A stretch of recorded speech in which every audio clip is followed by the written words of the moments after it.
अगर हम किसी भी व्यक्ति से पूछें कि क्या आपको खुशी चाहिए, तो सभी का एक ही जवाब होगा, हाँ, हमें खुशी चाहिए।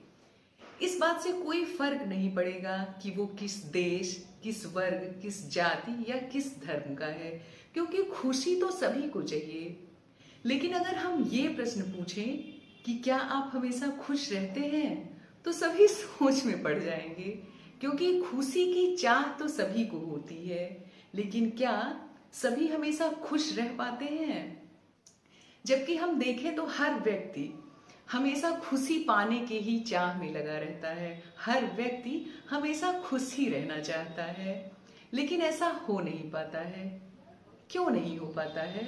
हम खुश हमेशा क्यों नहीं रह पाते हैं? क्या खुशी कोई विज्ञान है, या खुशी कोई आर्ट है, या खुशी कोई समझ और एटीट्यूड है?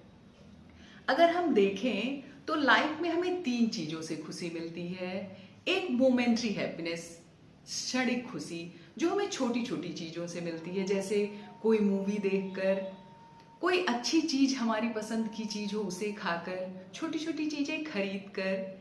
लेकिन इन सब चीजों से जो हमें खुशी मिलती है, कोई संगीत सुनकर, वो बस थोड़ी देर के लिए होती है, कुछ कुछ मिनटों के लिए, या हम कह सकते हैं कुछ घंटों के लिए। फिर हम देखें तो एक डीप हैप्पीनेस होती है जो हमें रिलेशनशिप में मिलती है, क्योंकि सारे व्यक्ति, सारे ह्यूमन बीइंग जो हैं, उन्हें अपने रिलेशन से, अपनी फैमिली से, अपने रिलेटिव से, अपने फ्रेंड से हमेशा ये चाह होती है कि वो उनको प्यार करें, उनको रिस्पेक्ट दें, उनके प्रति ग्रेटिट्यूड फील करें। तो जब हम अपने रिलेशंस में देखते हैं कि हम अपने मिलते हैं लोगों से और वो हमें प्यार करते हैं, हमारी केयर करते हैं, तो हम एक डीप हैप्पीनेस फील करते हैं। और ये जो हैप्पीनेस होती है, ये जो खुशी होती है, ये हमारे साथ बहुत ज्यादा समय तक रहती है। हम जब जब इसके बारे में सोचते हैं तब तब खुश हो लेते हैं, क्योंकि हमारे पास कितनी भी चीजें हों, हमारे पास जो मोमेंट्री हैप्पीनेस होती है, जो क्षणिक खुशी होती है, हमें कितने भी गिफ्ट मिले, कितने भी खाने पीने की चीजें मिले, हम कितनी भी मूवी देख लें या सुख सुविधा दे पा लें, लेकिन जब तक हमें जीवन में प्यार नहीं मिलता, जब तक हमें रिस्पेक्ट नहीं मिलता, तब तक हम खुशी, डीप फीलिंग फील नहीं करते खुशी को गहराई में। क्योंकि प्यार तो हमें रोज चाहिए, रिस्पेक्ट तो हमें रोज चाहिए। तो जबकि जो गिफ्ट है, जो चीजें हैं, जो सामान है, वो हमें लिमिटेड ही चाहिए। अगर हम सोचें कि हमें रोज गिफ्ट चाहिए, हमें रोज नई ड्रेसेस चाहिए, हमें रोज नई मूवी देखनी है, तो हम कब तक देख पाएंगे? लेकिन प्यार तो हमें अनलिमिटेड चाहिए, केयर तो हमें अनलिमिटेड चाहिए, रिस्पेक्ट तो हमें रोज चाहिए। अब जो एक हम हैप्पीनेस की बात करेंगे, खुशी की, वो सबसे इंपॉर्टेंस रखती है। वो हमें लर्निंग से और अवेयरनेस से आती है। हम देखते हैं कि आजकल की जो युवा पीढ़ी है या व्यक्ति हैं, उनमें सेल्फ को समझने की या चीजों को गहराई से समझने की जो चाह है, वो धीरे धीरे कम हो रही है। आज बच्चे और जो युवा हैं, वो मोमेंट्री हैप्पीनेस की तरफ ज्यादा भाग रहे हैं। जबकि हम देखें तो जो सस्टेनेबल हैप्पीनेस है, जो स्थायी खुशी है, वो हमें लर्निंग और अवेयरनेस से मिलती है। वो हमें नई चीजें सीख कर या समझ से मिलती है। अगर हमारे पास, जब हम देखते हैं कि हम नई चीजें सीखते हैं, तो वो नई चीजें हमारे जीवन में एक बेस बनाती हैं। जैसे कोई बच्चा है, अगर वो अच्छे मार्क्स पाता है या कोई नया इनोवेशन करता है, तो वो हर ईयर में उसके साथ वो चीजें जुड़ती जाती हैं, उसकी क्वालिटीज में जुड़ती जाती हैं, और वो नए नए स्टेज पर पहुंच के नई नई चीजें अचीव करता है। और जहां इसमें अवेयरनेस की बात है, जब कोई भी व्यक्ति सेल्फ को समझने लगता है, उसको स्वयं की समझ हो जाती है, तो वो इस बात को बहुत बेहतर समझ जाता है कि किन स्थितियों में उसे कैसे एक्ट करना है।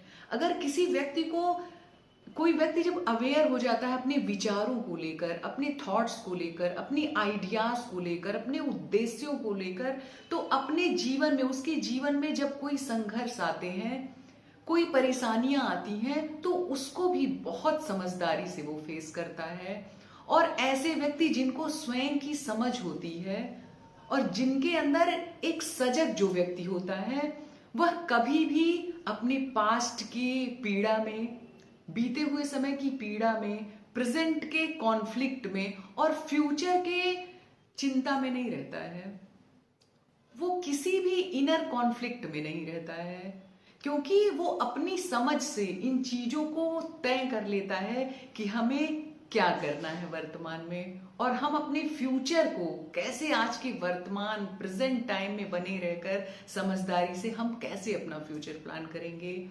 लेकिन अगर हम आज की युवा पीढ़ी को देखें और आजकल के स्पेशली बच्चों को देखें, तो वो मोमेंट्री हैप्पीनेस की तरफ उन्हें ज्यादा उनकी चाह है। वो मोमेंट्री हैप्पीनेस की तरफ ज्यादा भाग रहे हैं, जबकि जीवन में अगर हम देखें तो हमें जो रिलेशनशिप से, जो फैमिली से, जो फ्रेंड से जो डीप हैप्पीनेस मिल रही है, हमें उसके लिए काम अधिक करना चाहिए। और जो हमें लर्निंग और अवेयरनेस से सस्टेनेबल हैप्पीनेस मिल रही है, उसके लिए ज्यादा कार्य करना चाहिए।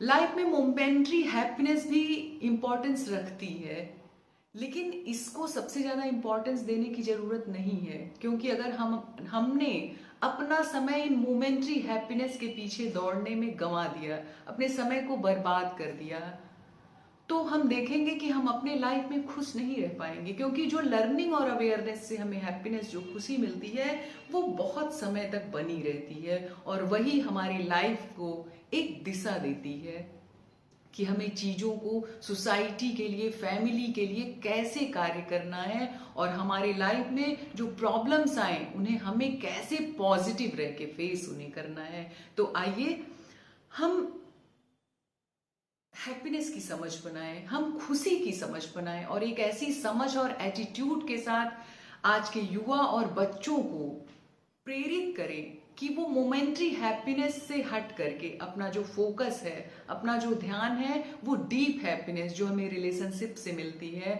और जो हमें लर्निंग और अवेयरनेस से सस्टेनेबल हैप्पीनेस मिलती है, उनकी तरफ अपना ध्यान केंद्रित करें और जीवन में स्थायी खुशी की तरफ बढ़ें। धन्यवाद।